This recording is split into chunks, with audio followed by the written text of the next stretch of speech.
Looking for that car info? You came to the right place.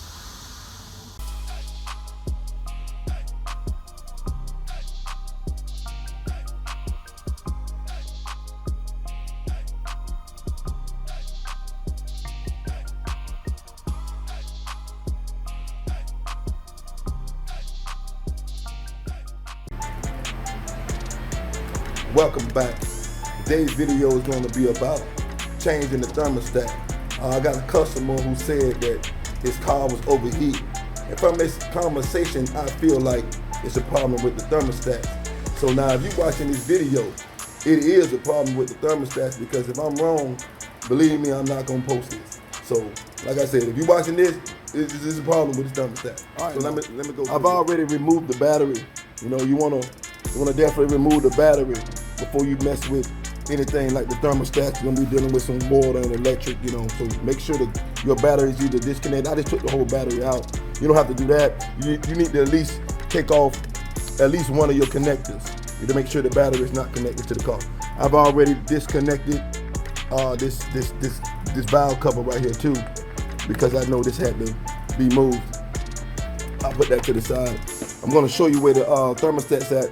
This is a '09 Nissan Altima, and on this Altima, it has two thermostats. One is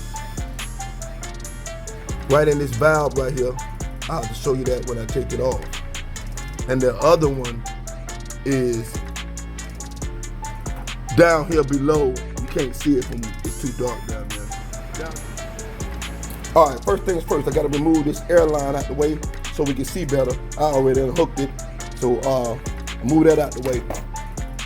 I'm also gonna have to remove this air filter housing right here. I'm gonna move all that out the way because I gotta get to the second thermostat. The first thermostat, like I showed you earlier, is in this housing right here. I gotta take this housing off. We got two bolts on it.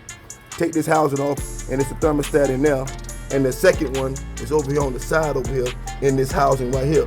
Like I said, I'm gonna have to take this airline and all this stuff out the way so I can get to it. And I'm gonna take the second thermostat out here. Now, this line has water in it. I know that from the customer's information. So therefore, I'm just gonna take this tube right here off, and I'm gonna let the water just drain on the floor. Now, if your car has coolant in it, you cannot let coolant drain to the floor. You're gonna have to catch the coolant in some type of pan or something. You know, that's just what the law requires right here in Florida. So if you're not 100% sure that you got all water in your system like this car is, you're gonna have to look at your owner's manual and find your plug, which is normally gonna be up under your radiator, and you're gonna have to drain it out that way into a pan or a pot or whatever you wanna put it in. However, with this car, I know it's full of nothing but water, so I'm just gonna let it drain out on the ground. Let me clear some of this stuff out the way, and I'll show you what the thermostat looks like. After moving a whole bunch of stuff out the way, I finally got both of the thermostats out. It took me about 30 minutes to do it, but it's a lot of stuff you got to move out the way in order to get to them. This is the one housing where I took one thermostat out right here, which is this one. Came out of that housing, and then the other housing I showed you down below, which is here now. I took it out, the two bolts here. I took this thermostat out of this housing here. It sits inside of this housing, which goes inside that hole there you can see. Now, okay, now that I have the thermostats out, what I want to do is I want to check them. I'm going to show you that in a minute, how to check your thermostats. Now, the reason why your car has a thermostat is because the thermostat controls the flow of your coolant in and out of your engine.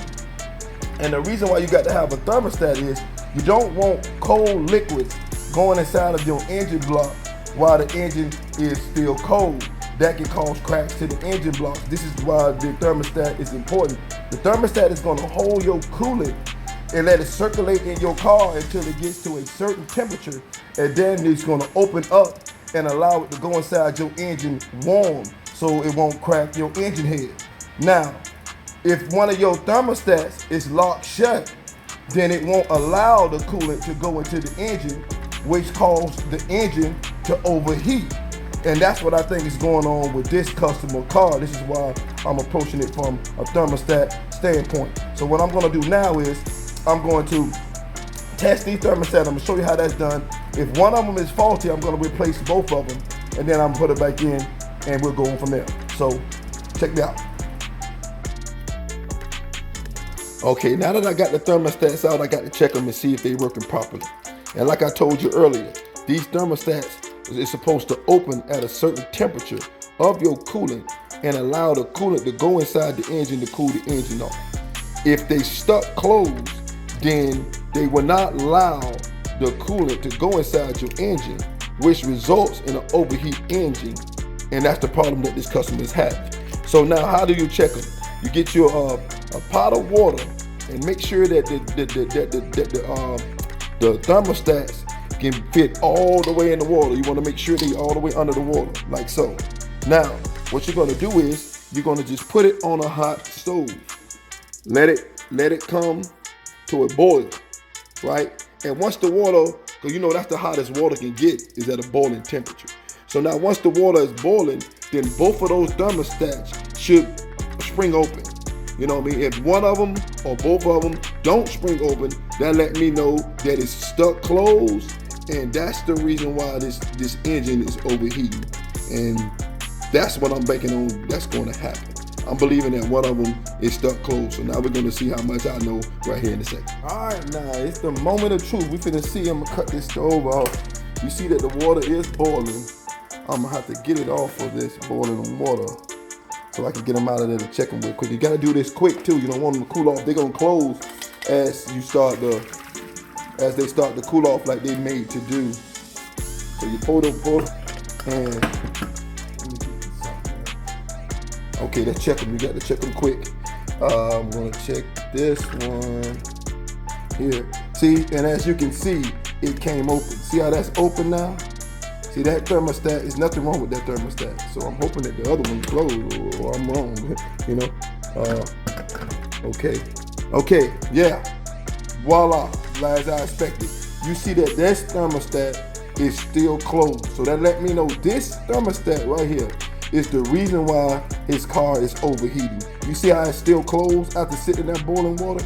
It never opened. So that means in the car, it's stuck closed like this too, and it's not allowing the coolant to enter inside the engine to cool the engine off, which is resorting to an overheating engine. Now, see, I want you to see the difference. See that other one, it done already started to close. See, when you take it out, see, it's starting to close.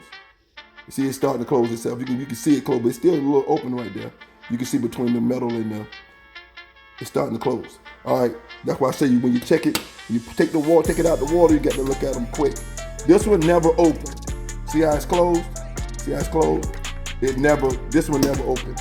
This one has started to close back. There's nothing wrong with this thermostat. However, when you change thermostats and one of them is faulty like this, you change both of them because they was put in at the same time. And if this one done went bad, it's only a matter of time before this one goes bad as well. And when you buy them, they come as a set anyway, so you'll be crazy to buy 2 new ones and only put 1 new one in. So now I'm gonna head to the parts store and get 2 new thermostats, and we're gonna put them in the car and see if this fixes our problem. All right, now that we know that the thermostat is bad, well, at least one of them is bad, then you want to replace both of the thermostats. They got the old ones there, and here go the new ones I went and bought from AutoZone. And I bought them for, as you can see right here, for $21.49. $21.49 gave me both of the thermostats with the washers on them as well. So, you know, they pretty cheap. So I'll go ahead and put these 2 new ones in the car and fill it back up with coolant, and the car shouldn't overheat. I'll let you know how it goes. All right, now as you can see, I have put everything back together. Man, they over there drilling, man, all in my video, but it's all good. I done put everything back together here. The thermostats is in. I haven't put the battery back because the battery that the customer had is running low. I told them about it, and they told me to get them another battery, so I'm gonna go run and get another battery before I crank it up. But after I put the battery in, I'm gonna let the car run for 30 minutes, And if it haven't overheated by then, I'm gonna go and take it on a test drive for about another 15, 20 minutes. And if no overheating by that point, I'm gonna consider it fixed. So next move, put that battery in and take it for the test drive.